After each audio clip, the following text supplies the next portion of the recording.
Good morning. Mark from Homans Associates here. I'm very excited to introduce the latest webcast from Housecall Pro. It's from last night, Thursday, May 7th. Thursday's webcast is about building businesses, growing teams, and surviving tough times. After the Housecall Pro team covers the daily news stories, they will be joined by Barbara Corcoran, real estate mogul and star of ABC's Shark Tank. Barbara's going to discuss building your business, growing your teams, and surviving in these tough times. This is a great opportunity to hear from a true professional about how to help your small business. If you're looking for more small business advice and information, you can check out the entire series of Housecall Pro webcasts on our Homans Associates YouTube channel. Just type Homans Associates into the search bar on YouTube and subscribe to our channel. We'll also post these videos on our social media pages each day that they're available. And of course, you can always check it out on our website, homans.com/resources. We'll put the links for the videos right up at the top of that. Well, this is Friday. I hope everybody has a great weekend. Hang in there, stick with us. We'll get through this. Now on to the webcast. Welcome to tonight's show. My name is Alexa. I'm your head of online community here at Housecall and your host for the Home Service Evening Update. I'm joined by my co-host, Roland, Senior Vice President of Innovation and co-founder of Housecall Pro, and Mel, who is our awesome Senior Vice President of People. You can think of us as your in-house business, marketing, and HR strategist. We're here to help you. So each evening at 5 p.m. Pacific time, Monday through Thursday, we share the state of the world according to the home service industry. Mel updates you on anything you need to know that has happened since yesterday, and then we get into a main topic or guest. So tonight we're so excited to be broadcasting our interview with Barbara Corcoran. We recorded it earlier this week on Tuesday. She's a busy lady, as you can probably tell, but it is an incredible interview. I'll talk more on the topic after the news with Mel. But if you are not yet in our Facebook group, I'm going to drop the link in there. Please join the coronavirus discussion for home services. There's over 2,900 pros in there who are posting and asking questions. And it's just an incredible place to continue the conversations of what is happening in this video call in that group. So Mel, over to you for the news, and then we will be broadcasting our interview with Barbara. Great. I'm really excited. This is going to be fantastic. Good evening, and thank you for joining us. I'm Melina Fairley, Senior Vice President of People at Housecall Pro. Please do feel free to call me Mel. And we do come to you live from our homes Monday through Thursday at 5 p.m. Pacific to give you a daily recap. It's not everything going on in the news, but it's the highlights related to coronavirus to keep you informed and give you a sense of certainty that you'll at least get the high-level highlights every night without having to stay glued to the radio while you're out and about. So by way of introduction, I'm not a reporter or a doctor or a specialist in coronavirus. I am an HR professional. I've been doing this work for over 20 years, and I'm a mom of 4, so happy Mother's Day to me. I'm a homeowner, I'm a proud Marine Corps wife, and just truly here to help every night with the home services profession. So with that said, here's your evening update for today, Thursday, May 7th, 2020. The Johns Hopkins dashboard is reporting over 3.8 million global cases. Yep. And globally, we're at almost 270,000 deaths and over 1.2 million recovered. So that green number is the happy number. In the US, we're at over 1.2 million cases, over 75,000 people have passed, and we're nearing 200,000 recovered in the US. And to give you some context, some of you who have been with us from the beginning of this broadcast, when we first started doing these evening updates in late March, we reported 30,000 US cases and 400 total US deaths. So that's just been in the time that we've been doing these updates. We've gone from 400 deaths to over 75,000. So just sort of a moment to take that in and let it sink in. This has certainly been a wild ride for us as a nation. According to Johns Hopkins University, who produces that map and is currently tracking coronavirus, in the United States, the overall incidences may appear to have reached a plateau, but this does not necessarily capture the variations in transmission dynamics across the country. So for example, the New York metro area, so think New York, New Jersey, Connecticut, we know this has been the epicenter of the COVID-19 epidemic in the US. And so when you take that data out, the data for those states in the New York metro area, there's a different trend. So the metro area of New York has a considerable and consistent decline in COVID-19 cases, so that's a good thing, and that's been spanning several weeks. However, the rest of the country has a more concerning upward trend over a similar time period. So some of this may be attributed to increased testing, but likely not all of it. And Johns Hopkins is continuing to monitor those trends, especially in states that have started to ease stay-at-home measures. But we may begin to see indications of changes or impacts because of some of those changes over the next several days, and we'll keep you posted. Social distancing continues to be the thing that we're all talking about. The White House has reportedly rejected a proposed guidance developed by the Centers for Disease Control. So this was meant to assist states in implementing appropriate measures as they begin to relax social distancing. So according to several media reports, including the Associated Press, the CDC presented the White House with a series of recommendations, but reportedly the White House officials viewed the draft as, quote, overly prescriptive, and desiring instead to allow state governments to develop and implement their own requirements. So we keep hearing about the differences by state. I mean, some are even different by county, some are even different by city, and that's one of the reasons. So the White House has not adopted a, one size fits all, policy. So, continue to check with all of your local governments for the directions in your area.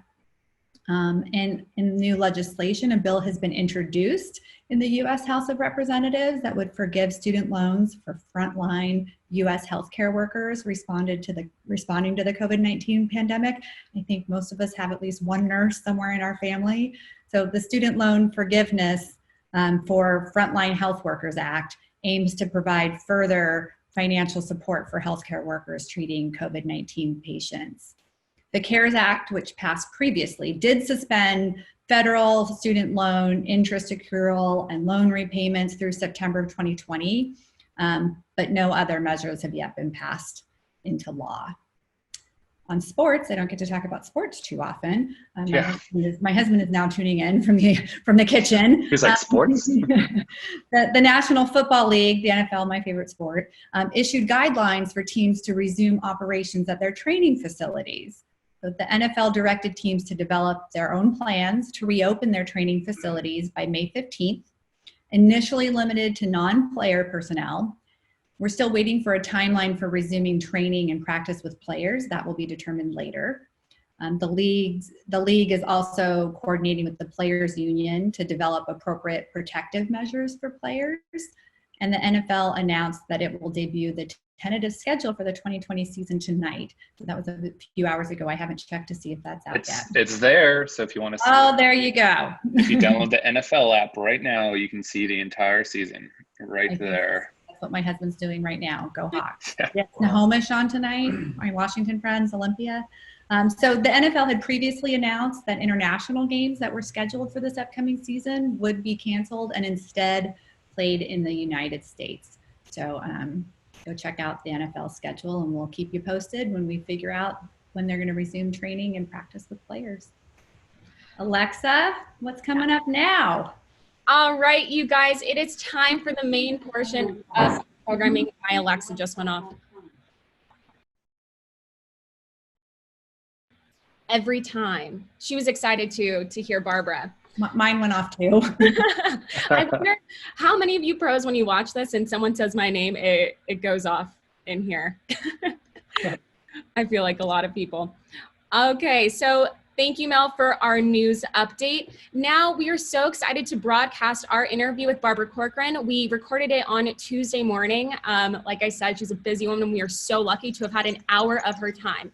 I hope you guys are ready to learn, be inspired, and just leave feeling like a more motivated person after hearing what she has to share with you. So we're talking all things about building business, building teams, and really just surviving tough times. So we are going to have that broadcasted right now by our lead videographer, JC. And we want to hear what you guys are thinking throughout. So throw it in the chat. We'll be in there too. And then at the end, we'll have a quick little discussion and debrief about our interview with her. And we have a really great downloadable for you. It's the top 10 takeaways from our interview. It's quotes from her. So JC, over to you to share your screen. And you guys, I hope you're ready for a truly incredible interview. We are so lucky. Thanks again for coming on, Barbara. I think it was a great suggestion, Mark, to have you on, and I'm super excited. So we've got all types of customers. Some of the lady pros that are watching is a subset of our larger customer set, which is, think HVAC contractors, plumbers, electricians, handyman, gardeners, landscapers, all in the home services space. And typically they range from owner operators, so they just got in the business themselves. Some are family run businesses, and they go up to about 20 to 30 employees. So some have built some formidable businesses just in the home services space. And so we started this webcast really as a public service to them, to help them through the tough times, to kind of keep them moving, get them unstuck, and pump them full of ideas and information. And so, obviously when the pandemic hit, a lot of them were greatly affected. Some of them were essential and categorized as essential. We've always considered them as essential, but the government came out and said, hey, we got to keep these people running to keep our country running. So we obviously have a lot of the non-essential as well. So we've just been having to get creative and have guests on and ask them all kind of questions. And our hope is that, these people can literally take some of the things I've learned from here and do one thing tomorrow and, keep them going. So for us, this is a public service, and we're glad to have you on here just to share some of your knowledge, and hopefully they find something, they grab onto it and run with it. So we're gonna ask you a bunch of questions. Yeah, and they have some great ones for you too. So why don't I give you a quick overview? What's the agenda tonight? And just so you have a sense of what you're getting into on that front too. So kind of 3 key areas of interest for us. The first one, really about you and the model for success. You have had this, living the American dream story, which is an unbelievable narrative, right? You go from being, as your legend says, a waitress, trying to figure it out, you borrow some money, you go and start a real estate company and end up being this titan in the New York market, which that's the toughest market in the world. So lots of our pros love to hear, how did you get there? Like, what were some of the decisions you made? What were some of the influences you had? And how did you invest and believe in yourself to make that dream a reality? So that'd be the first topic. The second one, this one really piqued my curiosity. Mark Cuban said that you are a savant with people, right? Maybe not the numbers as much, or he's more of a numbers guy. I think he was speaking about himself, honestly. He just has such incredible admiration for you on the people side of things. We'd love to dig into that topic a little bit.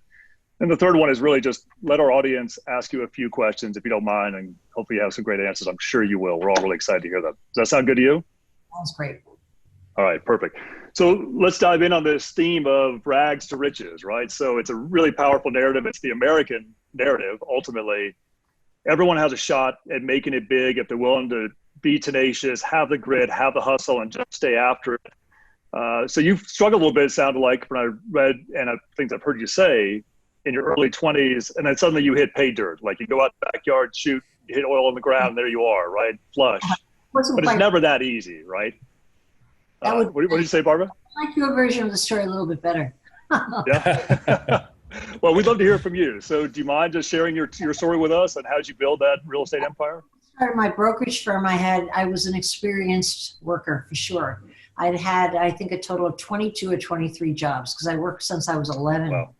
So it wasn't like it was my first rodeo. I had kind of done every kind of job, many times as a waitress, but every kind of job you could imagine, menial job. But you learn when you work. And I also had the advantage of being a horrific student. I couldn't learn to read or write. So what I couldn't do in the classroom, I welcomed outside the classroom, and I learned to use my mouth versus my reading ability or mathematical skills, which I still don't have. Well, that's right. You could obviously done pretty well without them, but you figured out how to communicate, it sounds like, is one of your areas of interest. In fact, on Shark Tank, Mark, which I edit out, does all my math for me. I say, figure out that percentage. He's always doing my math, so he's a sweetheart about it, right? Okay. Yeah. But when I started my brokerage firm, I had the huge advantage of having nothing to fear and nowhere to go but up. I didn't have parents expect anything of their 10 kids more than we grow up to be nice people. That's all they said. Be nice, be nice. That was their goal for us. Be nice people. And so without that monkey on my back, which so many kids have, well-educated, successful parents, I was free as a bird to fail. And so I thought, why not? Let me try this one. I've tried 22, 23 other jobs. I'll give this a whirl. But on the first day in the business, I knew it was for me because it was like playing, not working. I was free, no one giving me hours to work. I made my own hours. And I trucked people all up and down Manhattan Island, a city I knew nothing about, and talked all day, which is what I was good at. Yeah. Actually, they trusted me, and they should have because I was trustworthy. And so renting apartments in the early 70s, I just had a knack for doing it because basically I really wanted to make my customer happy. And I did. Yeah. Before I got commissions. I think that was... But were you intentional about that, Barbara? I mean, early on, were you just obsessed about the customer experience? And I say that it's a bit of a leading question.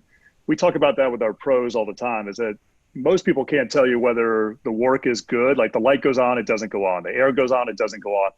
But they really understand how the experience felt to them. And so, and you know, the great pros obsess around that customer experience. Was that your mindset early on? Well, I would like to say yes to you because I think that's what I'm supposed to say, but not at all. It's the truth. Interesting. When I was working with the customers, I had one single-minded focus: control. I wanted to control their time so they couldn't work with any other agents. And so I would meet them at 10:30 in the morning and not drop them off till 3:30 because it's too late to make another appointment with anybody else. So I would always had the idea, I'm going to park them in my garage and I'm not going to let them out until they take something. That's awesome. Really what I had in my mind. But did I do a thorough job and a quality job? Of course I did. Because all too often I didn't have a lot of listings. You know, I was a one-man band and they were the huge companies in the market then had 30, or I think the largest had 40 agents. To me, that was like looking up at IBM, real estate wise. And so I didn't have a lot of listings, so I had to spend a lot of time giving tours until I could turn up the listings, like, let's take a tour of this area, that area. I want you to be totally knowledgeable. And they were well educated by the time I got through with them because I was very often buying time to try to get a listing to show them, you know? Yeah. But either way, people did respond well. And they sent their friends to me. The greatest compliment in any business and the only insurance policy that you will survive and grow is when people refer.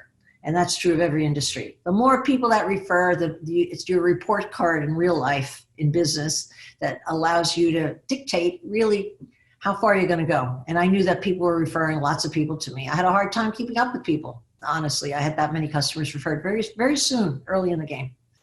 The real challenge and what became my forte, building the business, and then I'll leave it there. That's kind of like the end to the story, sort of, is I knew that I didn't want to stay in sales once I had it down. I did it for about 2 years renting apartments. And then I realized I don't want to do this. I know it. I don't want to do it. I got bored easily, you know? And so I realized the only way out of that is to hire people to replace me. And I hired my first person. Hiring your first person when you're in any kind of a trade, I think is the hardest hire in the world because you don't know what you're doing. You want someone to do it as well as you do it. And then I learned the very valuable lesson that 80% is good enough. And I became very, very good at hiring people. Hiring talented people, seeing what their talent was, getting them to believe in it because I believed in it, and seeing how far they could go. And so I was good at inspiring people, putting people in the right jobs, and I was extremely good at delegating once I realized I didn't need perfection, because perfection gets in the way of business growth. I like everything just so. Just talk to my husband, Bill. He'll confirm that. But in business, you can only get someone who's going to do it 80% as good as you, and that's good enough because it's on those people that you will build an empire. And that's what I did for the rest of my career until I actually sold the business. So is that then, I refer to as a superpower. I heard you say a superstar trait.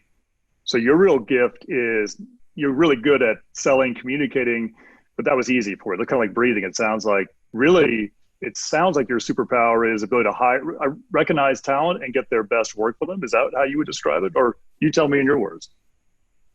No, I think I was just very good always, even as a child, a very young child, at seeing the gray between the lines, because I was a terrible student. When you're in a situation where you're like, my idea of hell on earth was being called on to read out loud in front of my classmates of 40 some odd kids because they laughed because I couldn't read. And so what that teaches you is how to dance between the raindrops, how to go undercover, how not to be found out. You see what I mean? Mm-hmm.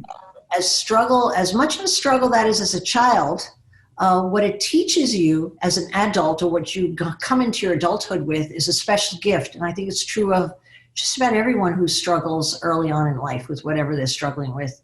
But certainly for me and my two brothers who had the same disability, you become excellent in empathy because you can't look down at anyone ever if you've walked in the shoes of the loser or the kid that wasn't wanted. You know what I mean? What happens is you can feel the pain in people. I remember really in building my business, I could walk through a sales pit, as we called it, 100 agents on one floor plate, side by side, all buzzing. I could walk through and feel a vibe and stop in my track and turn around and realize I felt the vibe of that agent over there. Something was wrong. And I go over and say, hey, how you doing? And I just got them that day when they were thinking of giving up. I could just feel it. But I think empathy is what you get from early struggle. You get empathy for people. And I think that's all it is. I think I have a great empathy. I could pick up people's vibe very easily. Yes. Yeah. What an amazing gift, that sensitivity. I'll come back and I have some other questions about kind of people and some of that sixth sense you had in a few minutes. But this idea of luck, like I'm going back to the idea of rags to riches, this incredible arc to your story. How much is it luck? How much of it is hard work? Do you believe in one or the other or something else? No, I believe in certainly hard work. I mean, I don't think you'll ever meet anyone who works harder than me. To this day, I don't have to work at all. No, hard work. But you need the hard work to get through the bad luck. Everybody has their share of luck. Everybody gets lucky breaks, okay? But it's having the work ethic to work through the bad luck. That's what counts. Because if you're going to be in business for yourself, it's really an eternal journey of not only opportunity, but before the opportunity arises, it's an eternal journey of overcoming obstacles. That's what business is. It's overcoming obstacles as creatively, as directly, and as persuasively as you can.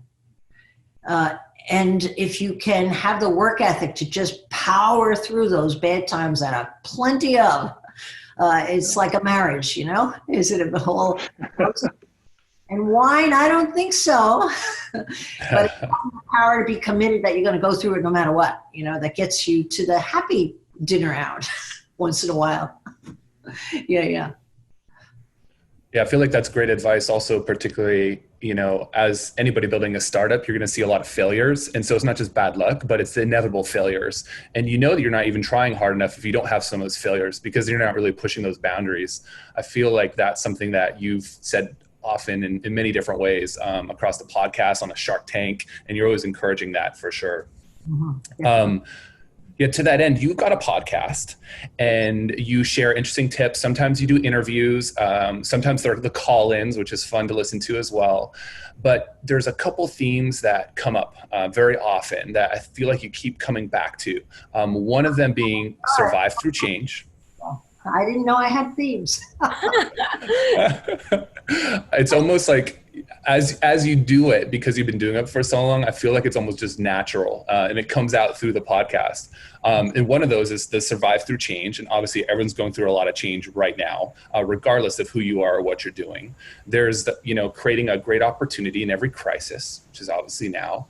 And then the big one that I feel is the only bad move is not to make a move. And we're always encouraging our pros, hey, you know what, don't just sit there and go, woe is me, and, collect on, unemployment, make something of it and move forward. So what kind of advice maybe around some of those themes do you think are particularly useful for our home service kind of customers that are, for lack of a better word, some of them aren't even allowed to do some of the work? Like, what do you suggest? What are some words of wisdom that you can kind of impart on them?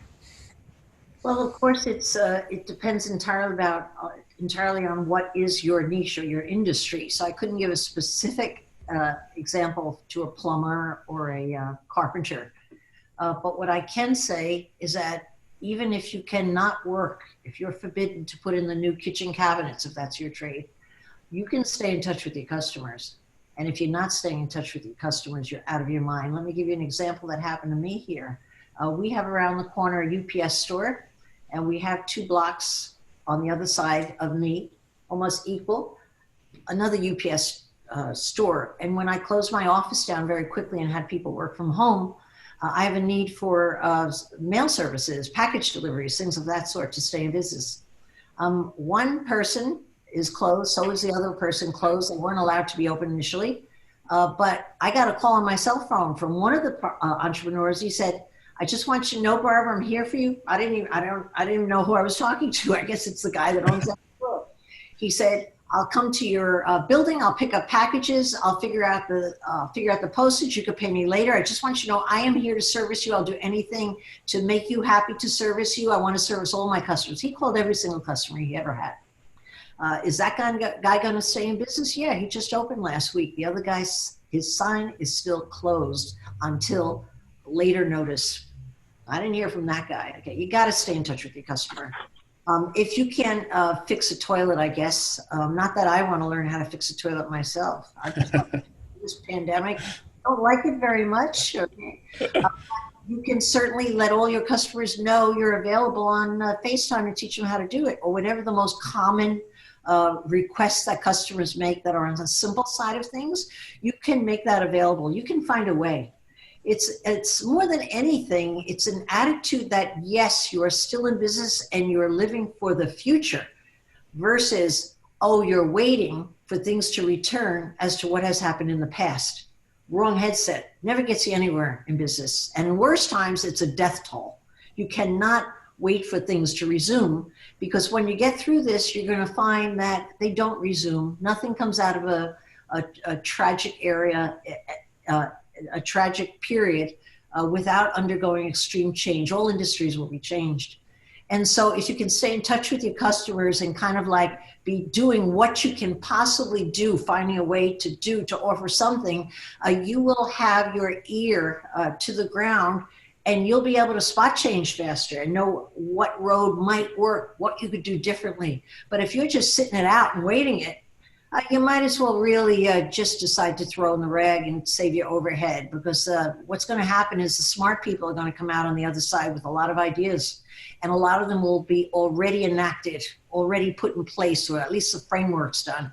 And you're going to just then decide then, oh, okay, well, I guess I'll go out and I'll sell my cabinets again. No, it ain't going to happen that way. Everything's going to be changed.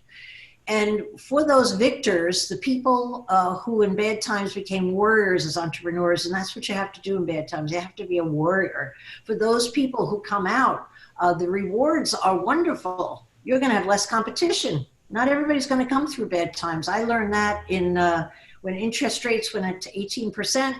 I learned that in the debacle with the mortgage crises. I learned that 9/11. What was great is when I came out the other side, I forgot about it each time. It was like I had less competitors. So I went food chain just by working hard and staying in touch and making sure I was reinventing my business in every little nuance. And so far as reinventing your business goes, I think an entrepreneur who believes that it's on their back is crazy. If you've got 6 people, you've got 6 idle minds. I'm telling you, I got my best ideas in business, my most creative ideas, very often from the receptionist versus the manager. Get everybody thinking, brainstorming, anything goes. Or throw out anything, everything counts, because you don't know where your ideas come from. And if you're in touch with your customers, you can ask them too. They'll give you great ideas. Okay.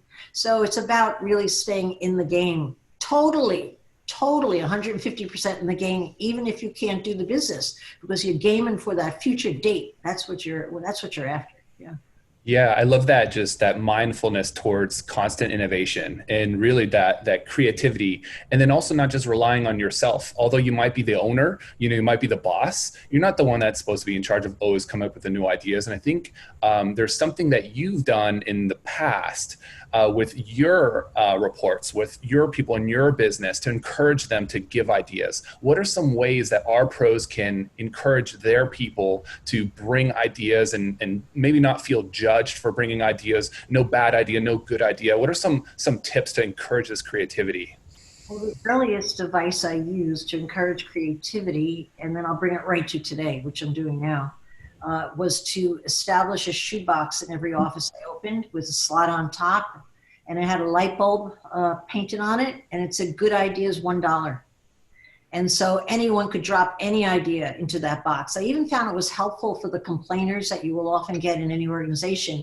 They come to complain about something. I say, you give that some thought and tell me what the solution is. I'm putting that idea box. And I would publicly hand out the dollars at every Monday sales meeting. It might sound hokey. Today, that would be the equivalent of $10 an idea, maybe, right? Okay, but coming full circle to today, I have staff who are all young, smart, well, younger than me, I should say, smart, creative, aggressive, because I have a fabulous team. It's not a weak link among them.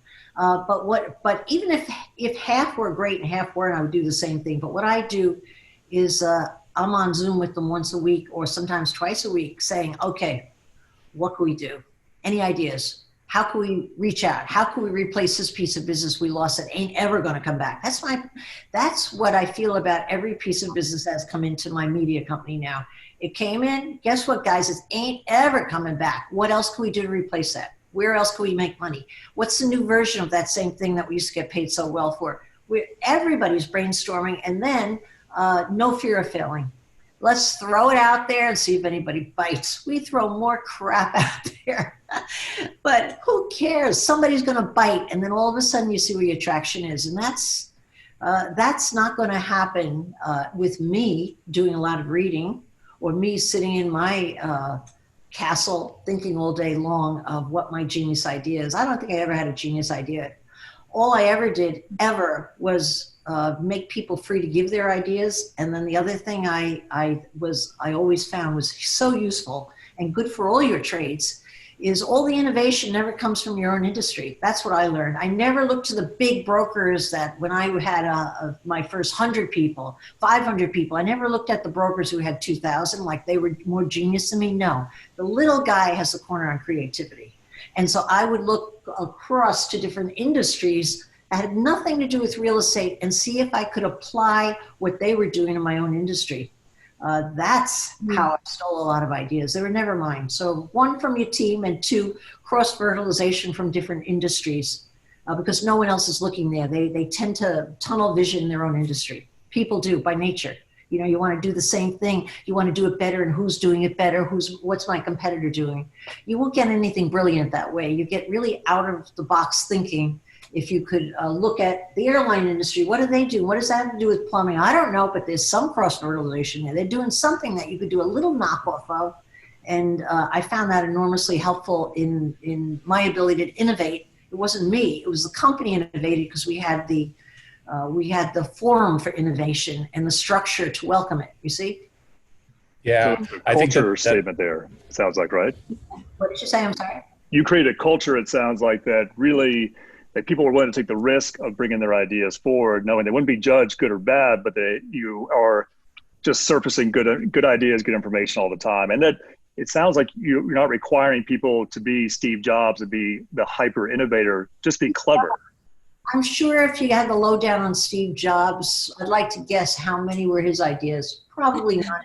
Most largest businesses are very good at pirating ideas where they can find them, without a doubt. Yeah, and repurposing them. Yes. I think for the pros watching, you have a really unique opportunity to learn from others who aren't in your industry. As Barbara said, looking across the way, there's If you're a plumber, there's a carpet cleaner in there who's sharing a marketing idea that is just working for them right now in coronavirus. Take that and twist that. That is what this community is for. So please go into the Facebook group and start reading between the lines of what other people are doing. Don't just dismiss it because they don't do the same thing that you do. The very first idea I stole, it just popped into my head now. Such a simple idea. Were door knockers on a townhouse or walk-up buildings, which everyone young lived in a walk-up tenement house, But they were door knockers hung on the door by a company named ABC Locksmith, and it simply said, "Need a locksmith? Call ABC."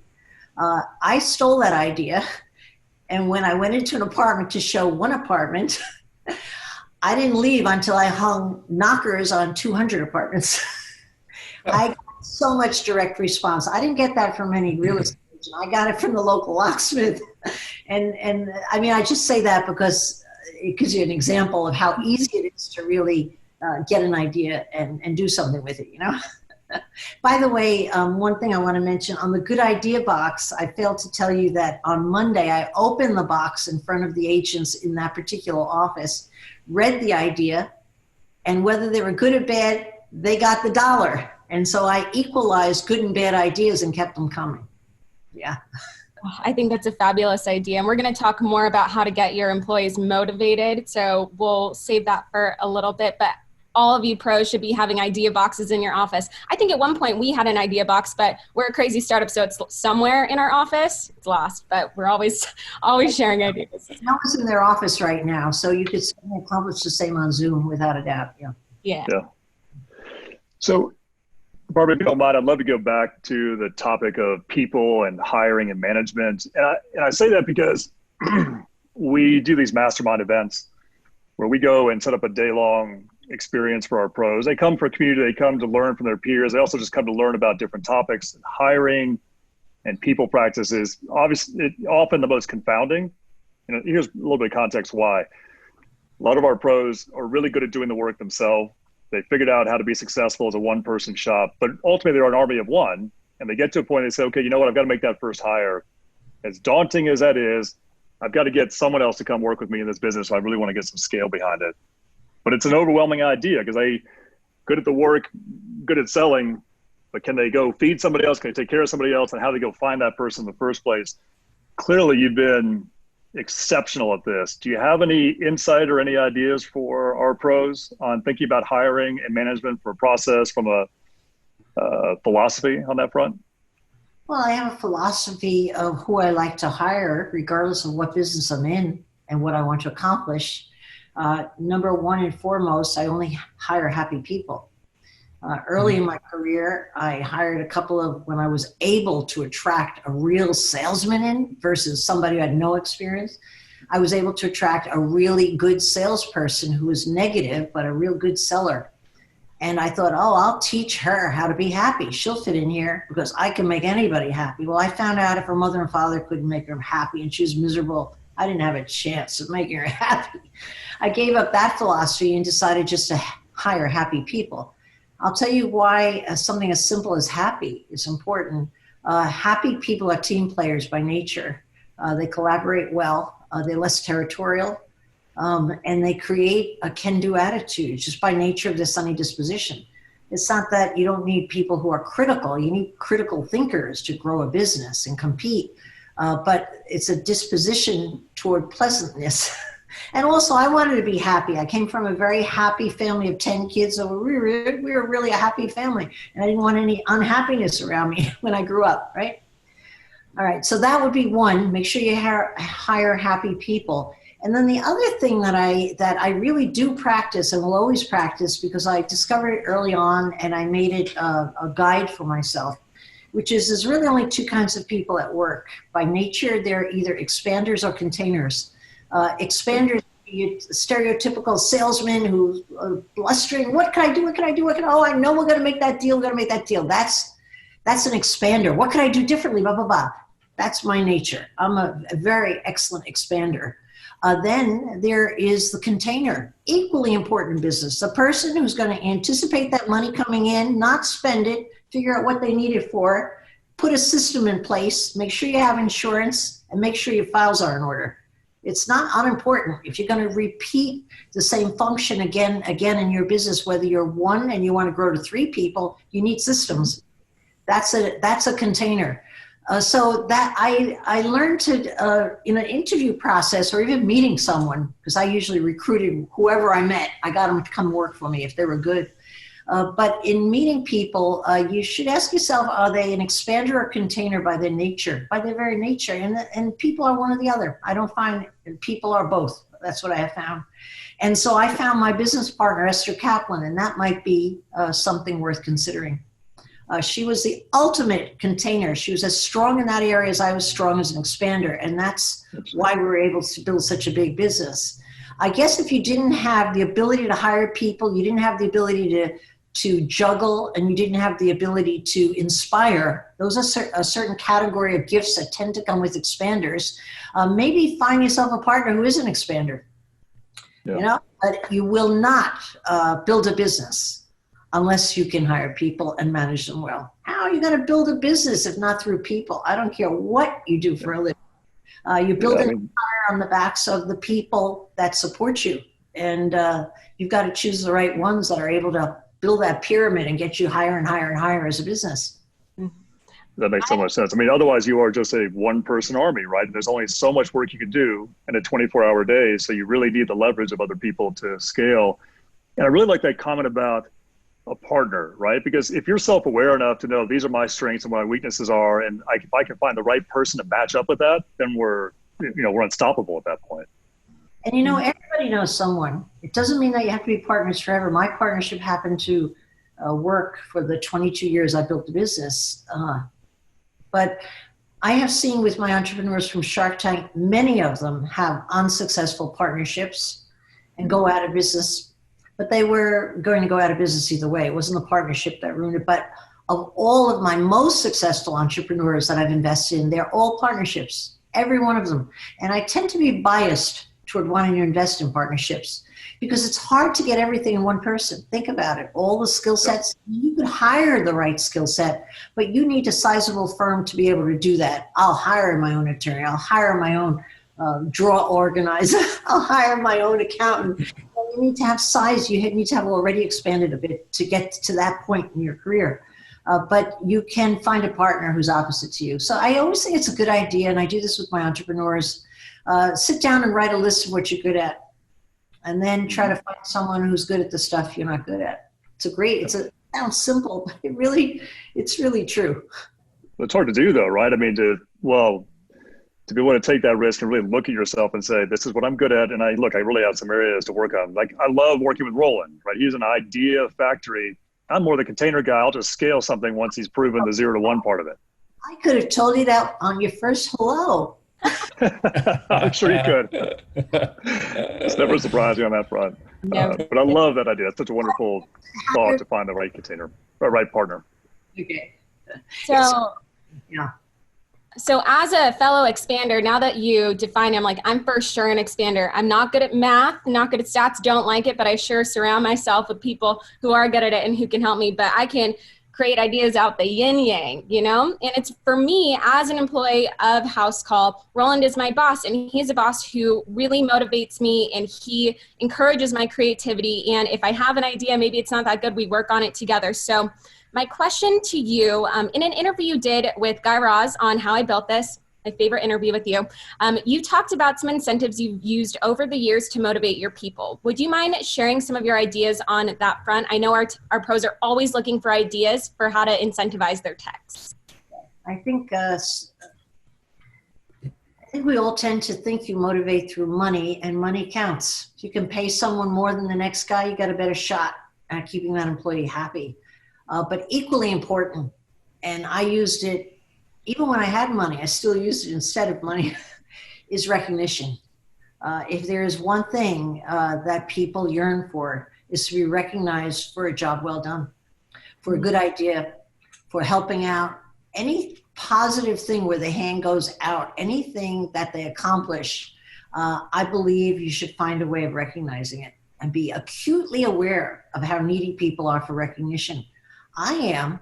I mean, I've been making dinners night after night. I'm not a great cook, but I've been trying my heart out in this pandemic. My husband, Bill, and he gives me one compliment every 2 weeks. I say, how's the great chicken I made last night? He goes, okay. All right. Am I motivated? I'm probably going to throw a raw hamburger at the man tonight, I would say. Okay.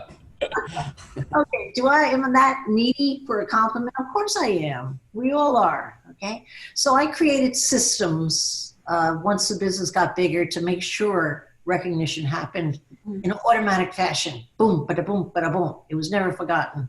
So as an example, I know it sounds like a silly thing, but when someone made a deal, I had a hippopotamus memo that went out. When you used to have copy machines, I put one on every desk, and I put on top of it another big one and put the agent who made the deal and what the deal was. And I would drop it on the desk. Some days I'd have 2 on every desk. Some days it would be 4 on every desk. I remember one agent bringing in a stack and saying to me, if I had to see one more hippo on my desk, I'm going to shoot you. But what was I after, really? I wanted to give the recognition. That's like a double-edged sword there. I wanted to give the recognition to people making deals. And I wanted to give the impression that deals were everywhere. Deals were everywhere. And you didn't make one? Okay. I had gold crowns. That sounds silly. But I would put a gold crown on someone's head for an amazing deal. I would tell the one superstar that the next superstar, did you hear about her deal? What deal? And I would give them the details.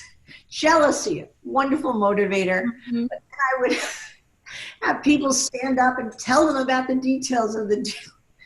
One of the best recognition things I did in the business that totally changed my business around from being a low-price firm to a premium firm.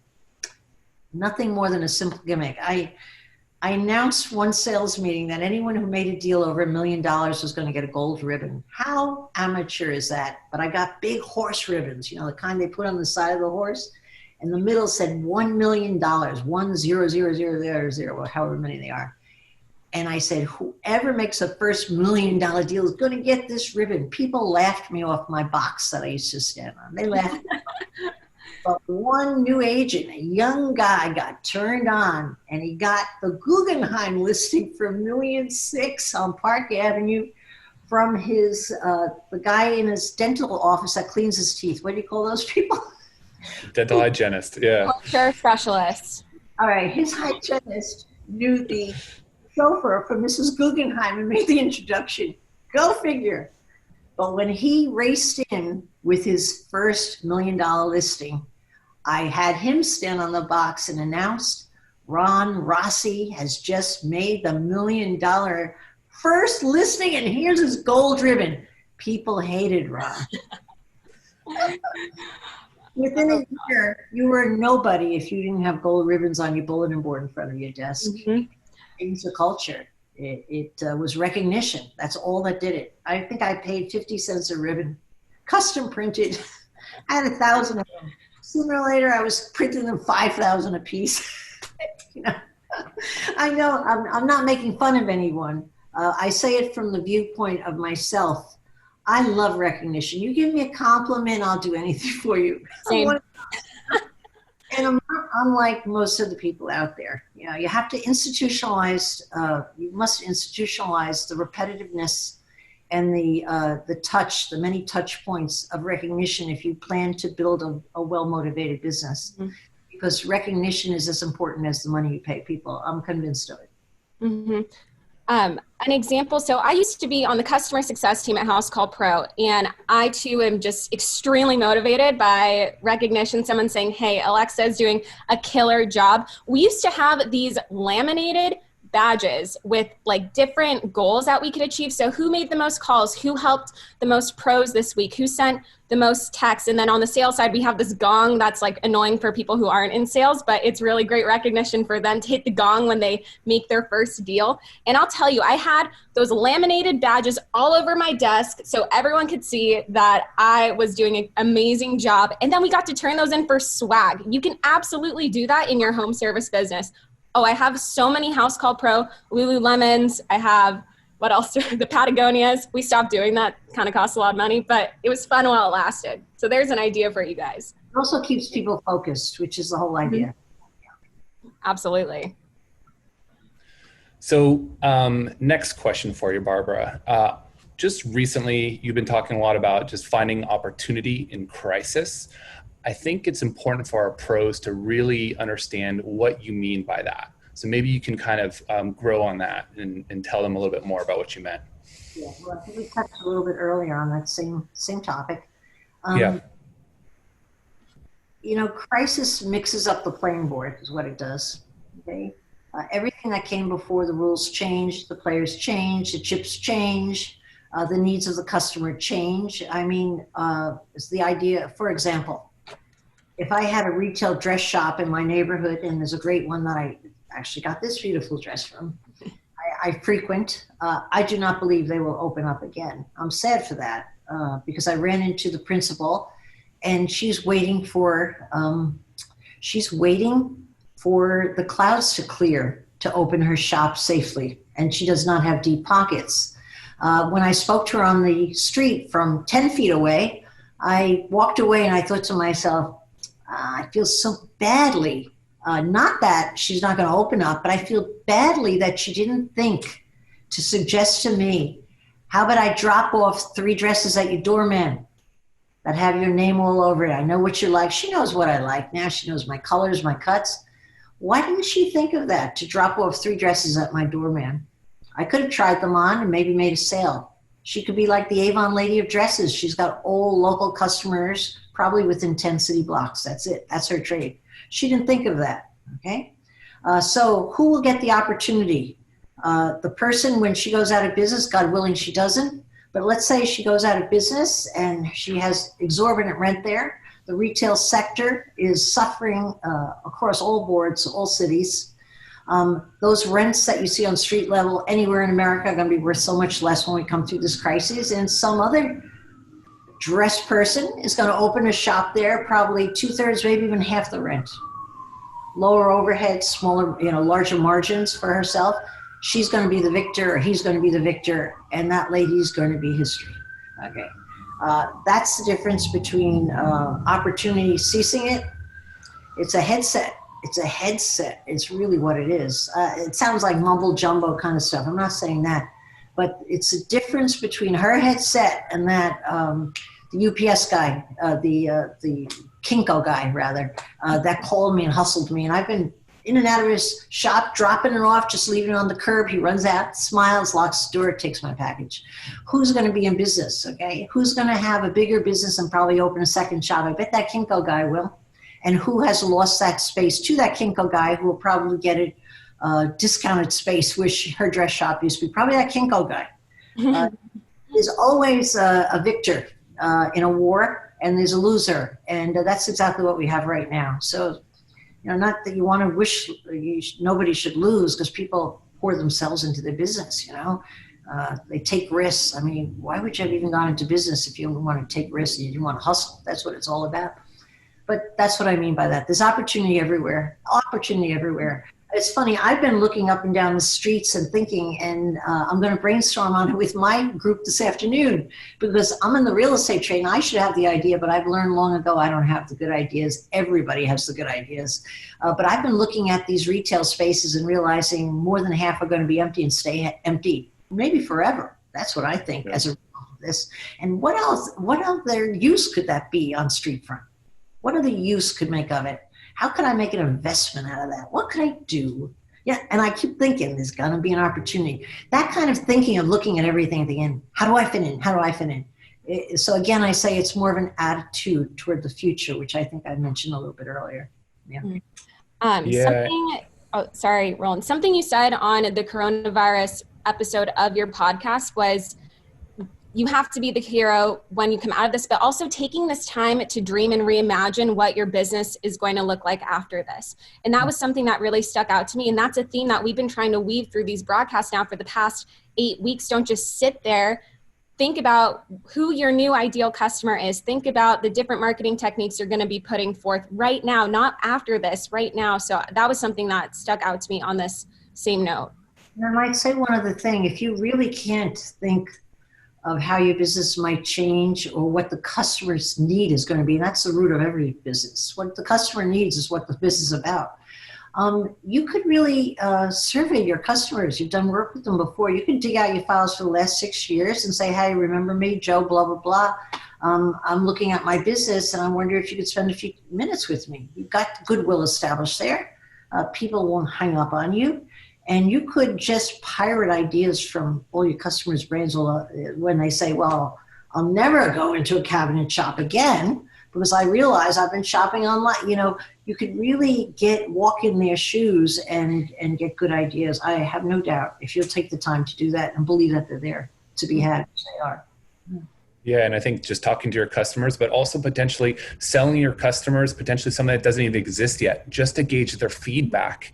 So we do this too. We call it feature fakes. And so we say, hey, we're building this thing, and we see how many people sign up. And if a ton of people sign up and they're willing to pay for it, they go for it. And if they don't, then we don't build it.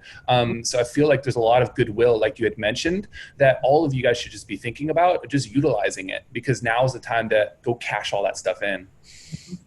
Mm-hmm. So I feel like we've got a lot. I mean, we posted some, hey, what would you ask Barbara? We got a couple hundred responses. So we have hundreds of questions, and even live here now, we've got some. So maybe Alexa, if you want to go through some of the top voted ones or ones that we think are going to be really cool and really, really clever. Absolutely. So this was very hard for me. I spent my whole morning choosing the questions for this, but these are the top 3 that I think will encompass everyone's question. So this one is from Angela Moreno. What would you do with that $1,000 today that you got at the beginning of your career that you built your multi-million-dollar business into? You mean if I had $1,000 now for a different business? Yes. Well, I'd have to give that some thought. I'd probably come up with a list of 50 ideas. But the first one that came into my mind, if that's because in the interest of time, is I would probably open an apple stand on the corner, because there's no rules against having a stand of fruit on any corner of Manhattan, as long as the footprint is less than 4x4. And I would sell apples and call them clean apples, or I'd wrap them in tissue paper and I put never touched by human hands, picked with tissues from a tree. I'd have some marketing ploy.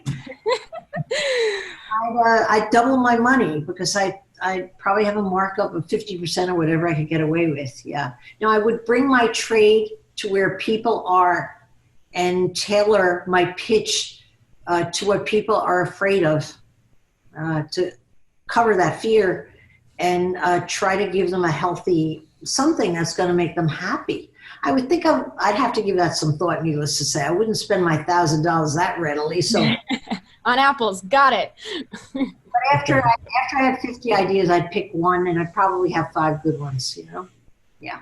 Well, I still think there was a golden nugget in there for all of you pros. You may not be selling apples, but you have sanitation and cleaning supplies no matter what industry that you're in. Spend some time marketing those. If I saw anything that's like your apartment's going to be sparkling clean, no coronavirus, I'd buy it. Wrapped in tissue paper, I'd buy it. So there was some golden nuggets in there. There's also this theme, Alexa, that think about your positioning, think about your marketing, right? And the messaging there that you're talking about, Barbara, is, hey, look, I can give you a safe option, right? I've thought about you, my customer. Here's what I've done for you, and to make this a safe opportunity for both of us, right? And that mindset was a big deal for a lot of our pros to figure out early on. They can't just use old messaging. It's a whole new world now in COVID-19. They got to change everything about how they sell and position their offering. So that's a good kernel too. So I'll be quick with these 2 questions to be respectful of your time, but I thought this was a really, really good one from Bree Bales. What do you look for when deciding what service-based customer you use in your life? Again, I hire the people, you know. I always go for recommendations. Like, I needed a dog groomer because if my dog's hair is any longer, he's going to trip on himself. I'm tired of bathing him and combing him. It's all knotting. So I really need a dog groomer. My regular guy is closed for business. Haven't heard from him. I called. There's not even a message on his machine. Like, sorry, we're not here. You're a loyal customer. And so I called a few of my friends and said, anybody know a good dog groomer? I found one this morning and biked my dog across the park and dropped him off on the west side. he's a great dog groomer.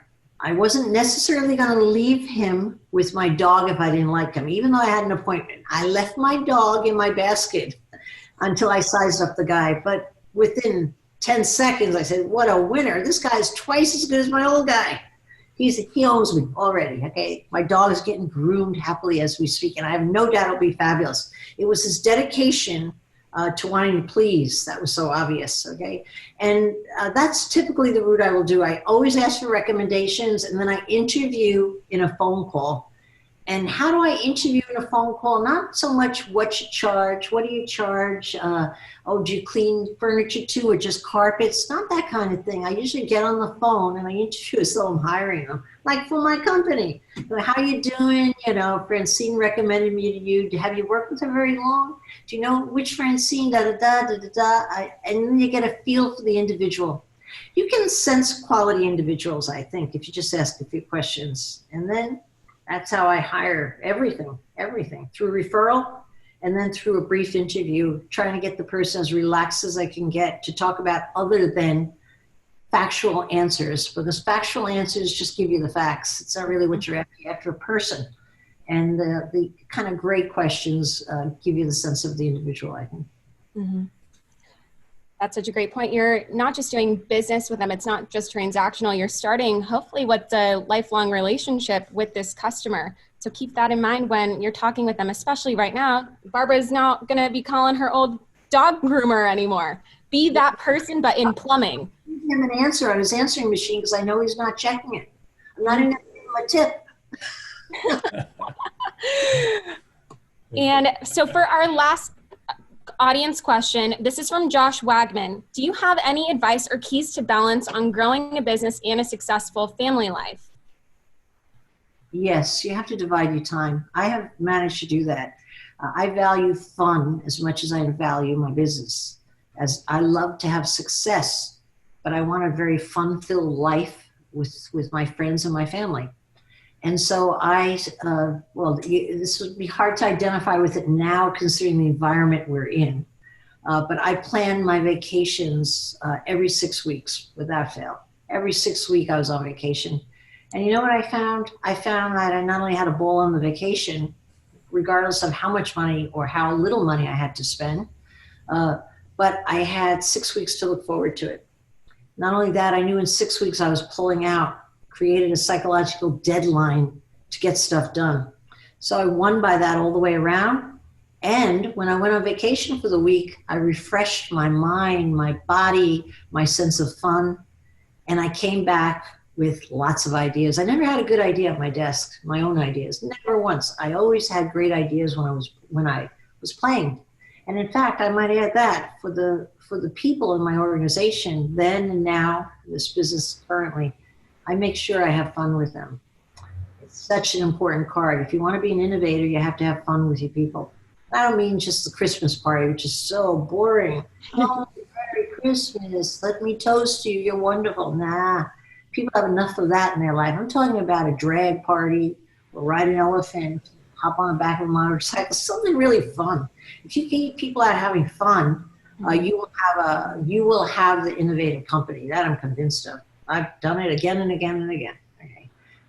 So that's, I would just say those few things. Mm-hmm. And once again, I find myself in the position of not remembering what your question was. Once again, I find myself in a position just eating up whatever you're saying. I don't even know what we asked. It was about work-life balance, but you would absolutely love it at Housecall. Roland, we had a giant Nerf gun battle and we turned our whole office into like this war zone, and it was the most fun ever. And I remember feeling so energized and happy to come to work the next day because no one else is doing that.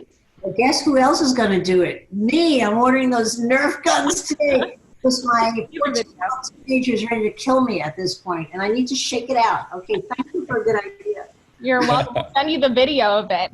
We'll come for Housecall versus Corcoran Group duel. Yeah, something like that. I hate to tell you I'm going to win, by the way. I'll play dirty. All right.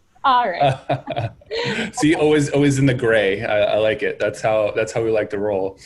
So Barbara, obviously we've had an awesome time here just getting to ask you questions. We were able to get you on the show because when I asked Mark Cuban, who would you bring on the show? Who would you be willing to refer us to? He said your name. Do you have somebody in mind, maybe another shark, that you think would be able to give all these golden nuggets to our pros who are just kind of craving this information, looking to do some public service and inspire them? Yeah, let me give that a little thought as to who I might recommend. How did you get Mark on the show? Who recommended him? Brooks, you want to cover this? He and I have a common friend, and I remember I sent an email to Mark probably 10, 12 years ago, Barbara. He responded inside of 20 minutes. I couldn't believe it. Here this iconic, unbelievably successful entrepreneur, and he's checking his inbox and responding quickly with some really thoughtful advice. So I knew we'd done something special to honor our pros in this SMB community with this show. And I thought, okay, every 10 years I can reach out to Mark Cuban. I sent him an email. Sure enough, within 10, 15 minutes, he got back to us, said, love to be on it. Talk to my assistant, we'll get it worked out. And sure enough, he was on the show within 4 or 5 days. It was unbelievable. But you know what? As he said, look, you got to have the hustle. You got to be one to have the ask. And I just had the ask. So lucky us. He values that tremendously. You're right. Yeah. I even sent him an email after he accepted my friend request on Facebook. So it's real. And I know we have 3 more minutes with you. So Brooks, do you want to ask our last question to Barbara? Yeah, it's just a theme, Barbara, and you've already given so many unbelievable insights today. And I can tell you, I want to say this for the record, we were so excited to have you on the show because listening to your podcast, it's just pure inspiration, right? You just lift people up and you set them on their way. And I want to just thank you for that because I think everyone right now in this world of ours, which is upside down, they all need inspiration. You are perfect on that front. I also like, though, to think about what's actionable, right? So is there one thing that our pros, our customers should think about doing tomorrow, right? Because it has to start with the first step or the first mile in that 100-mile race. What would be your one idea that you think they should focus on come tomorrow morning? That would apply to all different trades. I would make kind of what I do with all my investments when I have my first meeting with them. And I think it applies here. I would sit down and make a list of where you got every single customer from. Tedious. Put their name, what the deal was that you got from them, whatever, however you fraction out your services, where it was, and then think, where did that customer come from? Okay. And then put the source. It's amazing to me how few entrepreneurs know their large sources of business. When I do this with my entrepreneurs, they find out and they're shocked.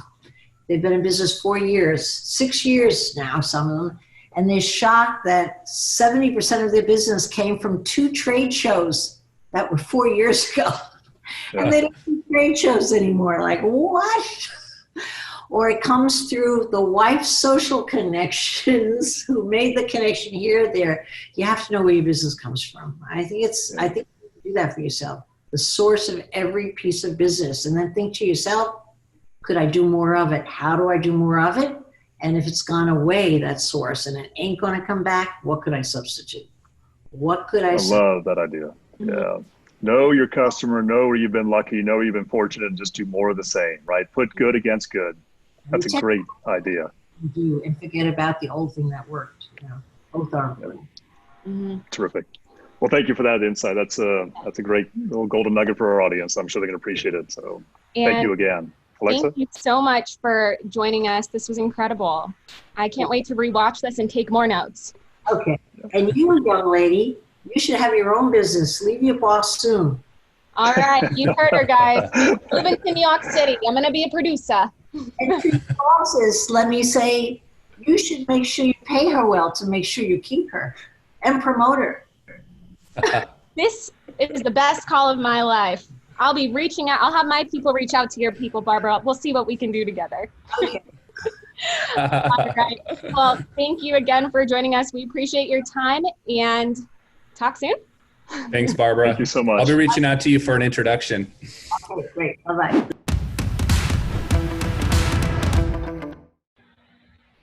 You guys, how cool was that interview with Barbara. That was super fun. I mean, you guys saw me taking notes. I hope you were too, but we actually have a handout for you. I'm going to post a link where you can download it. But right now, we just wanted to take a few minutes and reflect on the interview and talk about some of the key themes throughout that we want to leave you with. So my first observation, really from the beginning of our interview with Barbara until the very end when she left, is to just be open and observant to what is going on around you, to not be afraid to look across the street or virtually online in the Facebook community. And that's where you should be looking for inspiration. And my biggest takeaway, the whole time, you guys could probably tell, I was trying to tie what she was saying back to the trades and how it applies to the home service industry. And I think traditionally the home service industry, it's looked as not a creative field and something that you can't be creative with. And that is just so absolutely not true. Like, you guys are in the Facebook group. I see what you're doing. So really take that thought and apply it, because that's what's going to up level you from your competitor, is your ability to be open, observant, and be creative and encourage creativity in your business. So I'd love to hear your thoughts, Mel and Roland. Well, first, I just want to say that I think Barbara wants to adopt Alexa, and I think I need to give her half of like my next 10 paychecks to make sure that Alexa stays with us here every night on the home service evening update. So congratulations for quite the impression that you made. She is so charming. Loved her. She really is. So here's my big takeaway. All of you, all of us are in the people business. It's not real estate. It's not software. It's not HVAC. It's not plumbing. It's not home cleaning. All of us are in the people business. And as some of our viewers who've been here every night know, I spent 15 years at the grocery store, Trader Joe's. We sold groceries, but we were really in the people business, right?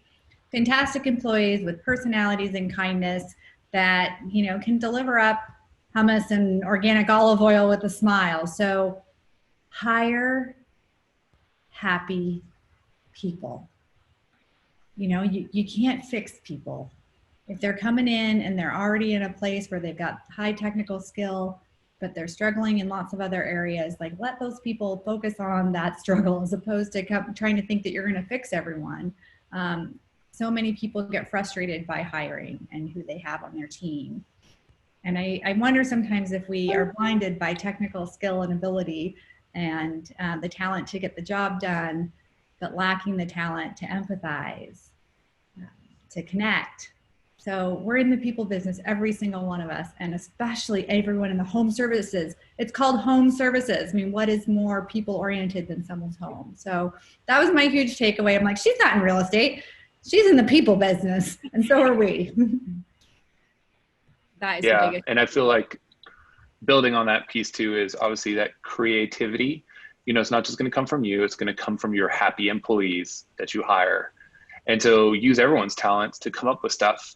I feel like that was a big key takeaway for me. The box idea, so clever, and make it really easy for people to not feel like there's any stupid ideas. There's just ideas. Some happen to work and some happen to not work. So keep those flowing. And I feel like on just the innovation front of things, you know, it was really clear that she was looking always for like an extra 2 steps ahead, or how is this connected to this thing, and what is this industry doing? She didn't mention it on the podcast, but one thing she did early on was she saw in a newspaper another company was advertising just with their face, and she's like, why can't I do this for real estate? So Barbara was the first one to advertise as a real estate agent, you know, with her face in the newspaper, like a full page ad. Mm-hmm. And so it's just like stealing those types of things, those ideas, and seeing how that works. That is super critical. And I hear all the time, you know, our pros talking about, you know, plumbers, well, I can't use the carpet cleaners one, or I can't use the HVAC one. I hear like, no, but yeah, it's different. It's yes, learn from everybody, learn from one another. We've got a community for you guys, and make sure that you guys take that inspiration and then do it because that's what Barbara was doing. She was just doing it. She was doing those ribbons, you know, the gold ribbons, the hippopotamus. She just did it. It was an idea that popped in her head. She just did it. She didn't think about it. She didn't worry about it too much. If it was stupid, even if it was stupid in a little bit in the first part, and everyone's kind of like, oh, this is kind of a joke. In the end, like she told, you know, everyone's doing the gold ribbons, and there was not a cubicle that didn't have gold ribbons. So feel free to try stuff. And I felt really inspired by that, and just hearing it once again from her.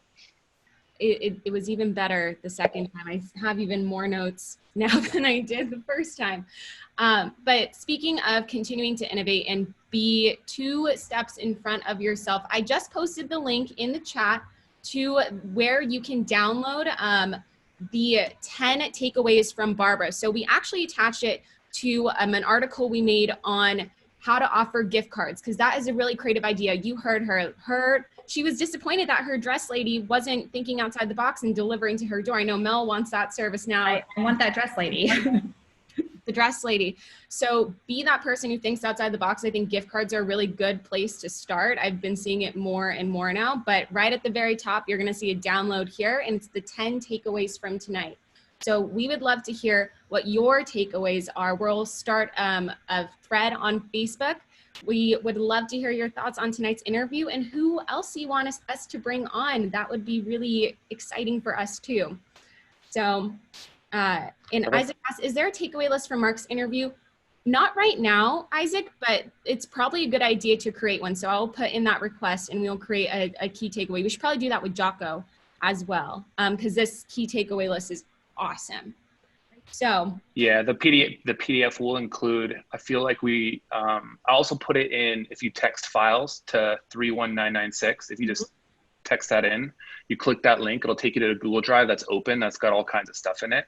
Some of the coronavirus packs, those things, but we'll add these PDFs in there too for you guys. So I'll actually go do that right now. As you were saying, I was like, let's just do it there, because sometimes it's easy to go there too. So if you guys want to do that, it's files, I'll put it right in here, files to 31996. And I'll put that in Facebook right now. Files to 31996. Perfect. Yep. Awesome. So on Facebook, Rob George asked, haha, but did you get an introduction, Roland? And so we are in the process of it. Her awesome assistant let us know that Barbara will be connecting us with some people. We sent over a list, so stay tuned there, but we still want to hear who you want to see on this broadcast. And this is our last one of the week. We'll be back Monday. We have a really awesome lineup for you again next week. We're starting off with Krista Quarles. She is the former CEO of OpenTable and former CFO of Nextdoor. And we know a lot of you use Nextdoor, or you all know what it is. And we are going to be talking about consumer, just the state of the consumer. She has really, really interesting points of view with the data to back up consumer habits right now and what you need to be doing to cater to those. So join us at 5 p.m. there, and Mel will be talking with her about having radical candor with your employees and why effective employee feedback is vital to you having a successful business, and teaching you some tips there. Bring your questions. We'll answer them. Yes. So we will see you all in the Facebook group. We would love to know what your takeaways were with Barbara. And yeah, we will talk to you on Monday. See you guys. Thank you for joining us. Happy Mother's Day. Happy Mother's Day. Happy Mother's Day to all. Happy Mother's Day. See you guys Monday. Bye, guys. Hi, Mom. Hi, Mom. I love you.